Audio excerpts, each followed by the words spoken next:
Hello everyone, this is CJ with Cycletron. Well, it looks more and more like Harley Davidson company management's trying to position themselves as a luxury brand. The new CEO Jochen Zeitz has said as much and has made recent comments about making the brand more exclusive and is pushing to increase the price of its bikes.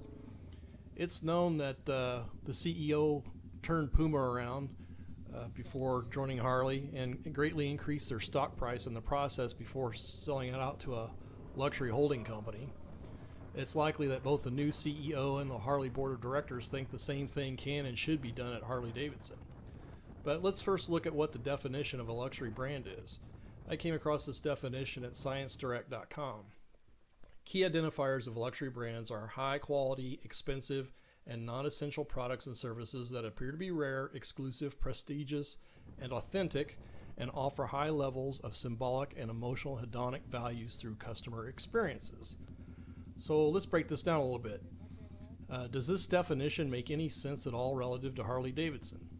High quality? I would say yes overall. There are certainly exceptions that I've heard in the comments section throughout my various videos. But expensive, definitely. Non-essential. I know riding is essential for some, but most of us have cars for essential travel. How about rare and exclusive? That seems to be the case more and more with both a drop in demand and even greater drops in production. Prestigious for some people, yes, but let's talk about this last key word, authentic. That is the essence of any brand, and this is where I think Harley Davidson has a problem. It is the customers that determine the authenticity of a brand because they're the ones that define it.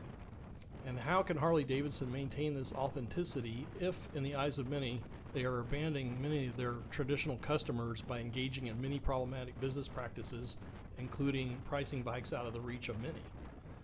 Oh, and before I go on, please be sure and like and subscribe, and I really appreciate your support. Well, let's compare Harley Davidson to some actual well-established luxury brands like Porsche and Gucci. I was in Las Vegas last year with my family, and we went to a large mall on the Strip that had a big Gucci store. My kids wanted to look around, so we went in, and I was really shocked to see relatively simple t-shirts selling for around $500 to $800. Now, I really don't care how other people spend their money. I'm sure there are people that have no problem spending $500 on a Gucci t-shirt, but can't understand why someone would spend $30,000 on a Harley. It looks like the price of Harleys are going to rise significantly in the coming years, and they're chasing the decreasing number of customers who are able and willing to pay more and more for a motorcycle. But what do you think is going to happen over time? Do you think that the authenticity of the brand as it currently is defined by the typical Harley customer of, say, the last 30 years would get diluted, since these same people are typically no longer going to be part of the customer mix as years go on? It appears that Harley Davidson has decided that they've got about as much as they can from the blue collar and outlaw folks. Now what? Would you buy a Harley Davidson motorcycle because Obi-Wan Kenobi or Aquaman encouraged you to do so? Let's compare Harley Davidson to a true luxury brand, in my opinion, and that's Porsche. At the end of 2019, Porsche sold 280,000 cars worldwide, and of those, 64,000 were sold in the United States. Now, for Harley, at the end of 2019, they sold 220,000 bikes worldwide, and about 126,000 of these were sold in the U.S. Now, Porsche's sales have increased quite a bit over recent years, and Harley's keeps dropping. Currently, Harley's market share has dropped to well over 50% of the CC bikes in recent years, down to 42% most recently. And it probably won't be long before there's going to be more Porsche cars sold in the United States than Harley Davidson motorcycles sold in the U.S. Ironically, the most expensive Harley Davidson motorcycle, the Tri-Glide CVO at $49,000, is only $3,000 cheaper than the lowest priced Porsche, the Macan, at $52,000. The problem for Harley is that most luxury items don't take that much skill, if any, to use. I could buy my wife one of those crazy expensive Gucci t-shirts and she just wears it. Most people can drive a car and could therefore readily drive a Porsche if they bought one.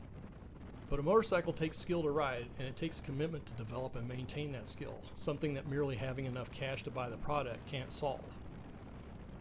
So, what are the Harley Davidson executives up to for the brand?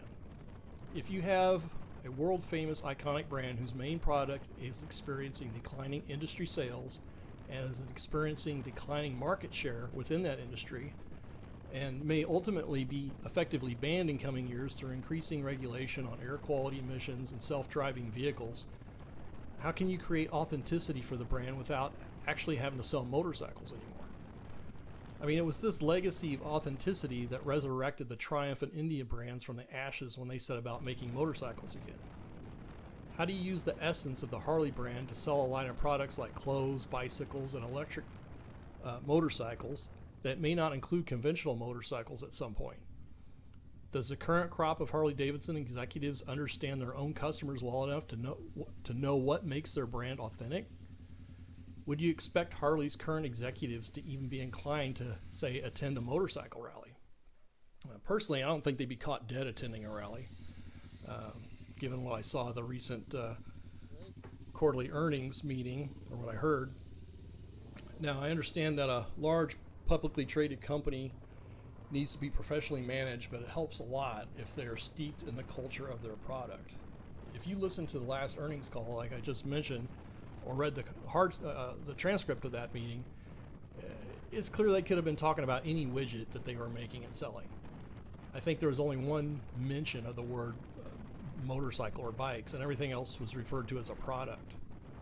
I mean, it was all very dry, and surprisingly, they had no issue at all with Harley's steep drop in market share, and the CEO refused to predict what their market share for motorcycles would even be for next year.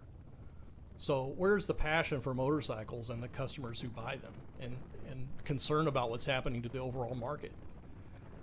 Well, we should learn a lot about what Harley has in mind in February of 2021 during the fourth quarter earnings call.